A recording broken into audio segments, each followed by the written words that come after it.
এ পুজো কম বেশি 220-25 বছরের পুজো। 15 থেকে 20,000 লোকের পুরো আছে। হ্যাঁ।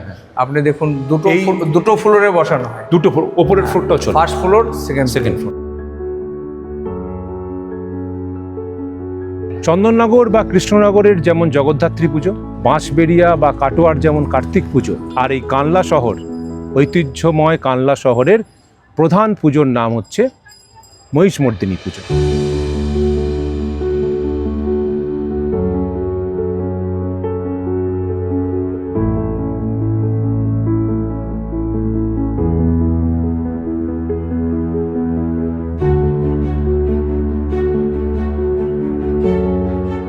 কানলা শহরের পাশ দিয়ে বয়ে গেছে গঙ্গা, এবং সেই গঙ্গার পাড়েই হচ্ছে মহিষমর্দিনী তলা। সেখানে প্রায় 225 বছর ধরে আড়ম্বরে সাড়ম্বরে পূজিত হয়ে আসছেন মা মহিষমর্দিনী।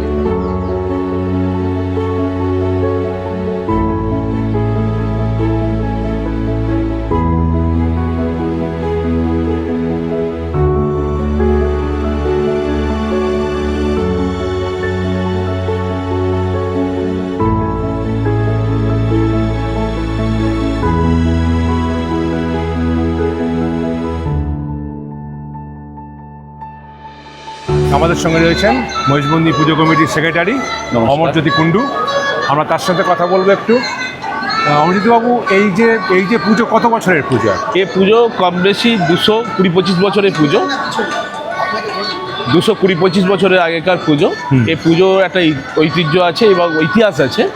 এই পুজোটা সামনেই আছে মহিষমর্দিনী ঘাট, মায়ের নামই পরে ঘাটটা তৈরি হয়। এখানে গঙ্গার ধারে অনেক ব্যবসায়ীদের পুজো এটা। সেই ব্যবসায়ী একজন মানে মা স্বপ্নাদেশ দিয়েছিলেন ঈশ্বরী প্রসাদ পাল মহাশয়কে, যে আমি ভেসে এসেছি। এটা পাটাটা হচ্ছে রানাঘাট পাল চৌধুরী বাড়ি পুজো। তাদের পাটার তারা যখন ভাসান করে, সেই পাটাটা গঙ্গায় ভাসতে ভাসতে চলে আসে, আমাদের এই ঘাটে এসে থাকে, এবং সেই স্বপ্নাদেশেই মায়ের আদেশ হয়, পুজো শুরু হয়। এবং সেই পাটা তুলে নিয়ে এসে ওই চৈত্র মাসে তখন এইখানে খড়ের ছাউনি দিয়ে, তালপাতার ছাউনি দিয়ে পুজো শুরু হয়। এবং সমস্ত ব্যবসাদাররা আগে গঙ্গার ঘাট দিয়ে সব পারাপার হতো, ধান পাট চাল যাতায়াত হতো, এবং কলকাতা থেকে সব মালটা নৌকোতে আসতো। সেই জন্য গঙ্গাটাই মেন জায়গা ছিল। সেইখানে গঙ্গার ধারেতেই সমস্ত ব্যবসা থাকার জন্য এখানে ব্যবসাদাররা পুজো করেছেন, এবং সেই পুজো আজকে কন্টিনিউস চলছে। আজকে 220-25 বছরের উপর পুজো।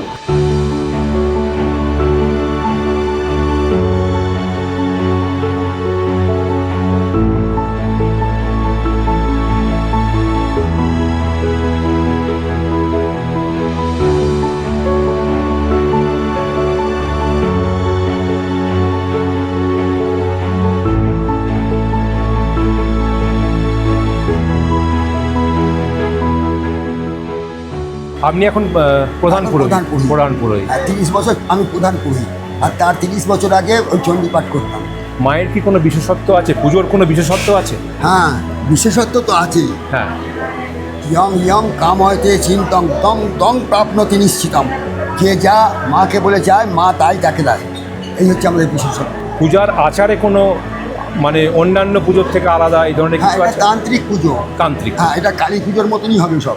আচ্ছা। হ্যাঁ, কালী পুজো।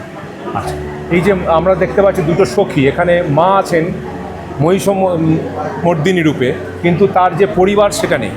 পরিবার নয়, এখানে জয়া বিজয়া আছে। আচ্ছা। হ্যাঁ, জয়া বিজয়া কি দিচ্ছে?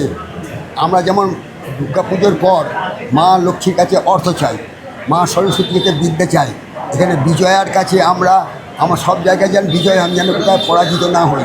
হ্যাঁ, আর জয়ার কাছে চাইছি আমরা ভোগ শক্তি, আমি যেন আমার যেমন আহরণ শক্তি হয়, সব কিছু যেন হয়। হ্যাঁ, ইহা রোগং প্রিয়চ্ছমে, মায়ের কাছে বলছি আমার রোগ যেন না হয়। এই হচ্ছে দুজনার কাছে। ওদের যেমন বিদ্যা আর অর্থ চাইছি, এখানে খেয়েছি ভোগ শক্তি, নিরোগ দেহ।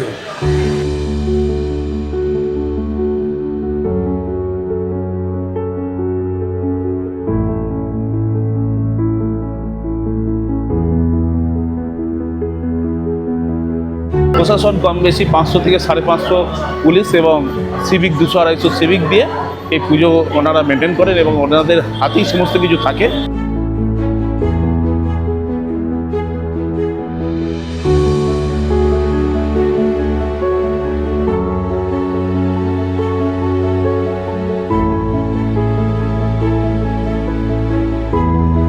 গয়না সোনা কম বেশি 1.5 কেজি 15 কেজির উপর সোনা আছে। আচ্ছা, আর রূপোর গয়না রূপোর যেসব অস্ত্র টস্ত্র দিয়ে 12 থেকে 12.5 কেজি সবই রূপোর, সব রূপো এবং গয়না, এই গয়না, সোনা এবং রূপো রূপোর সব- মিলিয়ে। সব মিলিয়ে আছে।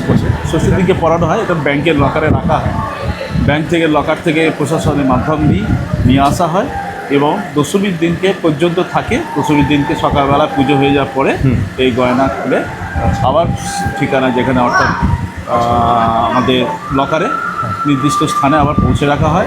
কিছু রূপোর গয়না থাকে যেটা পরে মা ভাসানের ভাসানের সময় বেরোয় রাস্তায়, সেটাকে আবার সেটাকে সন্ধ্যে সময় খুলে রাখা হয়, পরে সেটাকে ব্যাংকে জমা করে দেওয়া হয়। আর একটা জিনিস হচ্ছে মায়ের যে মূর্তি, এটার কোনো পরিবর্তন নেই, না, একদম একই একরকম যেরকম থেকে সেই প্রথম থেকে হয়ে আসছে সেই এইরকমই, শুধু কি হাইট বদলেছে? না, কোনো হাইট উচ্চতা অবধি একই রকম হয়েছে? আমরা কোনোদিন দেখিনি, আমরা এরকমই এরকমই দেখে এসছি। এরকম।